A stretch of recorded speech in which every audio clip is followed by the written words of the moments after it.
खुश आमदीद तमाम दोस्तों को मेरा प्यार भरा सलाम। आइए आज की स्टोरी शुरू करते हैं। अरब जो इस कदर ज़हीन लोग थे, इस बेजान बुत की इबादत में कैसे लग गए थे।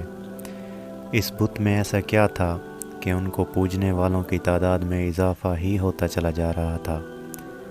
ये बुत अरबों को ऐसा क्या दिखाते थे कि वो इसको पूजने पर मजबूर थे।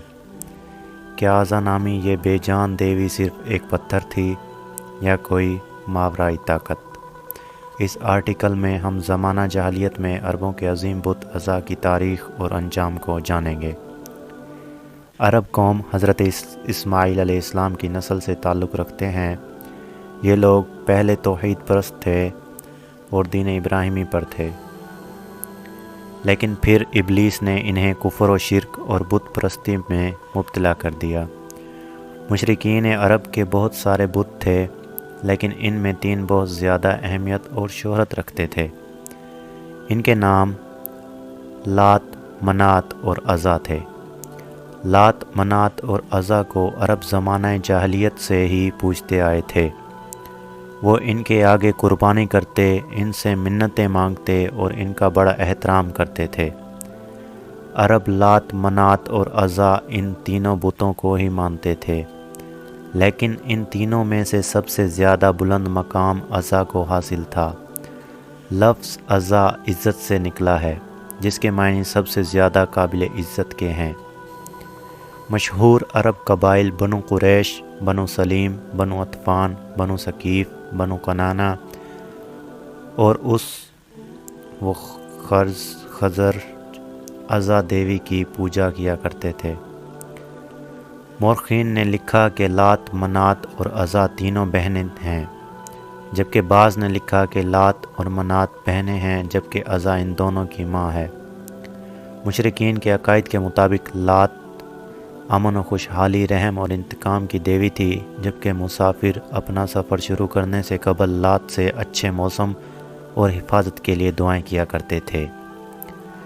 लात के तमाम बुतों में देखा गया है कि इसके एक हाथ में खजूर की शाख होती है और वो एक शेर पर सवार रहती है, जिसे अरब असद अल लात कहते थे।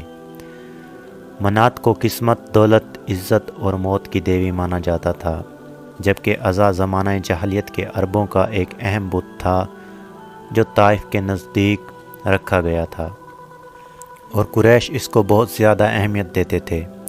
कुरैश खाना काबा के गिर्द तवाफ़ के दौरान भी इन बुतों का नाम लगा कर नारा लगाया करते थे।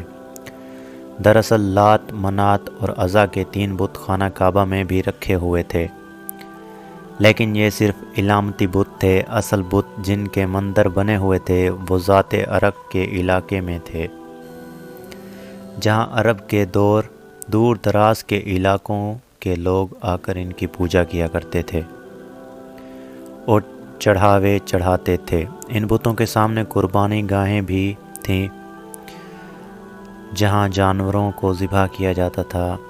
अरब ये मानते थे कि ये देवियाँ नाउज़ बिल्लाह के अल्लाह की बेटियां हैं, अस्तग़फ़िरुल्लाह। अरबों के नज़दीक अज़ा इज़्ज़त, हिफाजत, अफजाइश, नस्ल, हुस्न, जज्बात और मोहब्बत की देवी थी। दरअसल इन बुतों के साथ 3 शैतानी चुड़ैलें मुंसलक थीं। दरअसल ये शैतान औरतें होती हैं, यानी कि मादा शैतान। इन बुतों की देखभाल और लोगों को इनकी इबादत के तरीके सिखाने के लिए मंदिरों में पुजारी होते थे, जो लोगों को गुमराह करते और इसके अवज़ बुतों पर चढ़ावे की चीज़ों को खुद समेटते थे। अज़ा का ये बुत खराज नामी एक बस्ती में वाक़या था। ये एक शानदार मंदिर था। इस मंदिर में देवियाँ नामी एक पुजारी अज़ा की देखभाल और ख़िदमत करता था। मंदिर के सामने थोड़े फासले पर झाओं के 3 दरख्त थे। अरबी में इन दरख्तों को असल कहते हैं। ये एक सहराई दरख्त होता है जो उजाड़ और बंजर सहराओं में पैदा होता है। झाओं के इस दरख्त पर अज़ा का बसेरा था। इस बारे में किसी को भी इल्म नहीं था कि अज़ा की जिस बुत की पूजा की जाती है वो एक शैतानी ताकत है। جو اس درخت پر رہتی ہے، جب بھی لوگ اس پر چڑھاوے اور منتوں کے لیے آتے تو وہ چڑیل مندر کے بت میں داخل ہو کر بولتی اور شیطانی قوتوں سے لوگوں کے مسئلے بھی حل کر دیا کرتی۔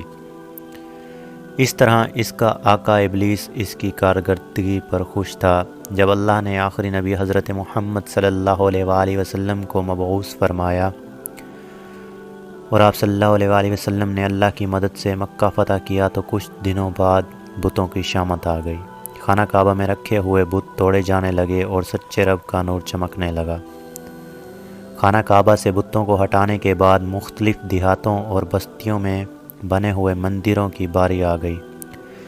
نبی پاک صلی اللہ علیہ وآلہ وسلم نے ہر چھوٹے اور بڑے بت کو توڑنے کا حکم دیا۔ چند مورخین کا کہنا ہے کہ فتح مکہ کے موقع پر منات کے بتوں میں ایک بت کو بہت رازداری کے ساتھ عرب سے نکال کر زمین ہند کی جانب روانہ کر دیا اور وہ موجودہ ہندوستان کے گجرات میں پہنچا دیا گیا، جہاں اس بت کو ایک مندر میں منتقل کر دیا گیا جسے سومنات مندر کے نام سے جانا جاتا ہے۔ سلطان محمود غزنوی رحمۃ اللہ علیہ نے 450 سالوں کے بعد ہندوستان پر حملہ کر کے اس بت کو توڑ دیا تھا۔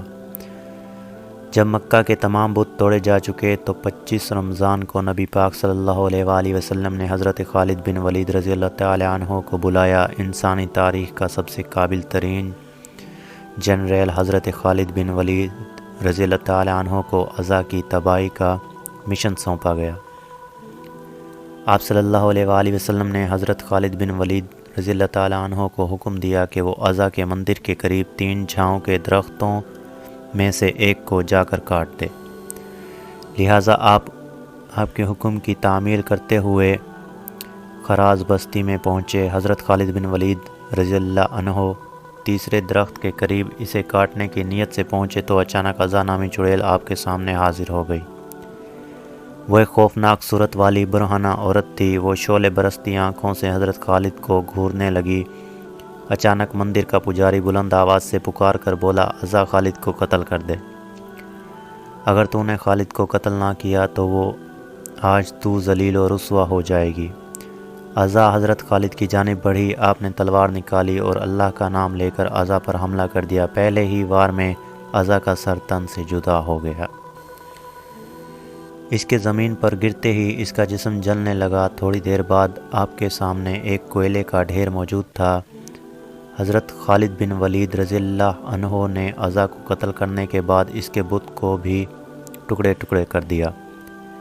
پھر اس کے بعد مندر کے پجاری کو بھی قتل کر کے واپس روانہ ہوئے۔